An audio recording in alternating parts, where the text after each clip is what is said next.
Amin, aleluia. Vreau să vă mărturisesc că am mai fost în multe biserici mari și cu balcoane și state și orgă. Aleluia. Dar pe voi vă iubește Dumnezeu. Amin. Într-o casă așa simplă, simpli, a prezentat Dumnezeu. Amin, amin. Aleluia. Glorie. De cei sărași, Glorie uită și mărire Dumnezeu! Îți mulțumim, Doamne. Nu vă lasă Așteptări, Dumnezeu cu Doamne. niciun chip. Aleluia. Nu Aleluia. alergați după funcții. Nu alergați după scaune și pocăiți-vă, vă iubește Dumnezeu! Amin. Caută pacea și aleargă după ea! Aleluia. Dai trească, te iubește Dumnezeu, Valul Ștăvala Graie! Îți mulțumim că ne Am auzit iubești. după sora au cântat așa. M-am rugat pentru ea și de două. Aleluia. Însă Dumnezeu să știi că are un plan cu Aleluia. și cu toți de aici. Cei abandonați, Aleluia.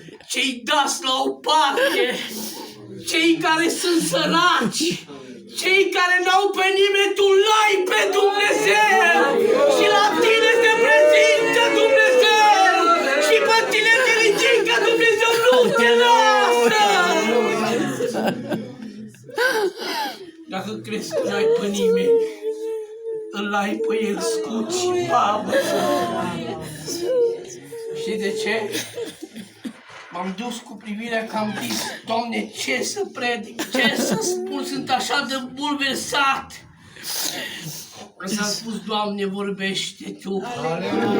Tu cunoști inima, Tu cunoști necaz, Tu cunoști suspini, Tu cunoști boare, suferințe, vorbește inimii. Aleluia.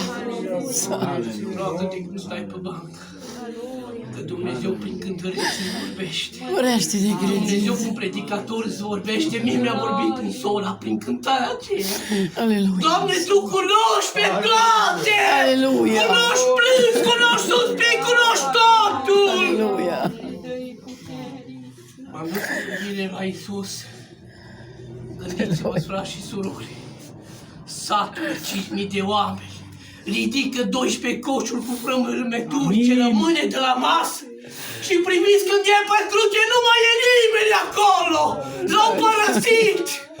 Au alergat după el, i-au vindecat copii, i-au vindecat soții, au înviat morți, i-a săturat și când ajunge pe cruce, nu mai e nimeni! Așa e tu trist. Și tu ești. Când ești în necaz, nu mai ai pe nimeni. Dar îl ai pe el. Glorie. Din toți acei vitești, din toți ucenici, Aleluia. îl părăsește. Și o singură femeie care ajunge și spune, pe cine cauți? Îl caut pe el. Chiar dacă pentru voi n-a prezentat nimic, chiar dacă pentru ucenii n-a prezentat nimic, că pe ei nu-i văd pe niciunul aici. Îl vreau chiar și mor, dar îl vreau pe el. Credea că vorbește cu grădinarul. Și când i-a spus, Marie, a căzut la picioarele lui. Aș dori ca Duhul Domnului să vă unească. Amin. Aș Sănare. dori ca Duhul lui Dumnezeu să umple casa cu rugăciune. Amin. Aleluia. Spune Pavel că adunarea să înmulțeau cu ajutorul Duhului Sfânt. Amin, Cu ajutorul aleluia. când oamenii îl chemau pe Glorie. Dumnezeu, va vorbi Dumnezeu de post, de rugăciune. Dacă nu poți să stai în post, Aleluia. Dumnezeu te cunoaște și te știe. Dar umblă în casă. Frate, de ce nu mai vii la biserică? Eu vreau să vă spun ceva și Aleluia. vă spun o pildă. Chiar dacă vorbești biserici, Glorie. îmbărbătezi o biserică Aleluia. și din cauza anumite lucruri nu mai vii la biserică și ești căzut, gândește, îmbărbătezi o biserică și nu vine unul să spună de ce nu mai vii la biserică, ce problemă ai, ce necaz ai, de ce nu mai vii, Vorbește, Doamne. cum te simți? Aleluia. Aleluia. Vedeți, fraților, este vremea de cădere. Mărire ție. Mare Este de vremea ție, când Dumnezeu Doamne. vine să-și răpească biserica și oamenii nu mai au dragostea care o are. Când văd aceea sobă, mi-aduce aminte că așa era și biserica noastră odată. Da, Doamne. O casă simplă în care făceam cu schimbul foc. Eram eu cu câțiva tineri, ne folosea păstorul și ne spunea: Albinul, faci tu săptămâna asta ca la biserică, săptămâna asta la între tu. Dar aș vrea să vă spun, când intram în biserica aia, simțeam o căldură, simțeam Aleluia. prezența lui Aleluia. Dumnezeu și știam că eu fac foc, e frică, Aleluia. dar e Glorie. prezent Dumnezeu. Aleluia. Și dacă s-a mărit casa, vreau să vă spun, nu du-te biserica dacă nu mai cauți pe Dumnezeu. Că nu mai ai căldura aceea de Dumnezeu. Dacă l-ai uitat pe Dumnezeu, dacă l-ai abandonat pe Dumnezeu, caută-L! Aleluia. Câtă vreme se poate găuți. Căutați numele Lui cel Mare, că e Gloria. vremea pocăinței. E vremea când diavolul aleargă și rupe păstori, rupe diaconi, rupe cântăreți, rupe evangeliști. Nu au treabă cu cei ascultători, are treabă cu lucrătorii să rupă ca biserica să nu mai înainteze. Da, Doamne. Așa-i. Diavolul nu aleargă după oricine, vreau să spun. Și vreau să spun, suntem bărbătezi.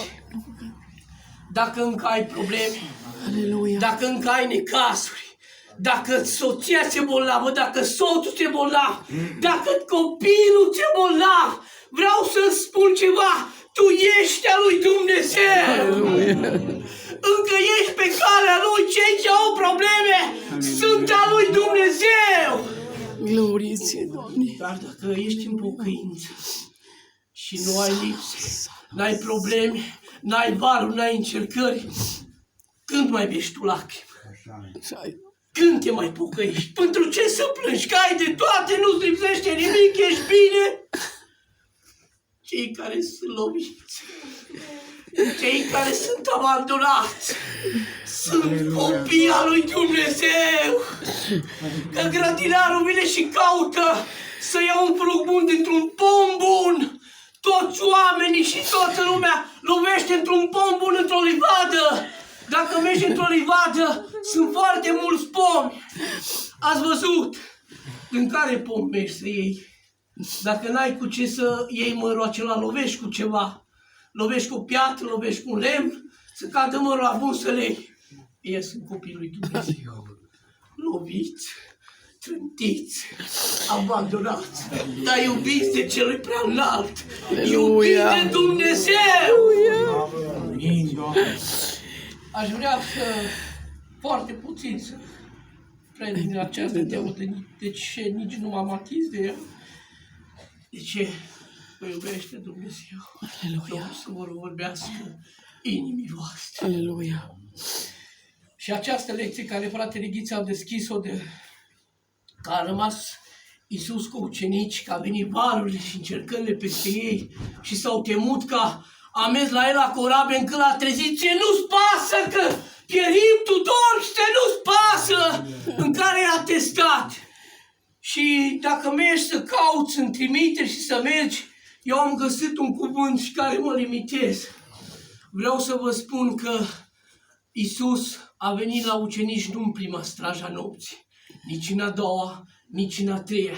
Și într-a patra strajă a nopții, Iisus a venit la ei umblând pe mare. Vreau să vă spun, când se îngână noaptea cu ziua, este straja cea mai grea. Să te lupți toată noaptea cu valurile, să te lupți toată noaptea cu încercările și pe urmă să-L vezi pe El. Și atunci să prezinte. Când e coara cea mai grea, când e necazul cel mai greu care spui, Doamne, nu mai pot, atunci se prezintă El! Vine El în ajutorul tău! Aleluia! Aș vrea să-mi spun ceva. Ținte de mantaua lui și Aleluia! ținte de Ajută, mantaua lui și nu Doamne, da mărește credința Și poporului. vreau să spun ceva, păzește credința, Mărește nădejdea. păzește nădejdea, păzește dragostea, scoate pierd, toate să duc, rămâne 3 lucruri, credința, nădejde și dragoste. Și poetul spune din nou, dar cea mai mare este dragostea, dar cea mai mare este Aleluia. Dumnezeu de săvârșirii. Aleluia. Măriți Coboră la niște oameni săraci și singuri. Și vreau să vă strămucesc și această pildă și istorie. Că a fost la ai săi. Și cine era ai săi? Era poporul lui Israel. Care erau învățați, care erau cărturari. Au fost la ei săi și l-au respins.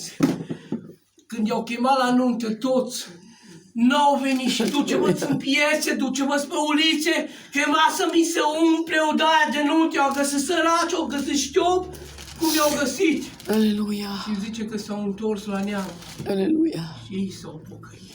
Aleluia! Și vreau să vă spun, de media, același lucru este și astăzi. Aleluia! Vreau să vă spun că înainte lucrau la spații, vezi, acum am întors înapoi, dar era un șef, Mărgineanu Nicu, știa? Și noi făceam curățeni la spații, vezi, și fratele Ghiță ne știe că mai ne rugam în gară, ne întâlneam cu el.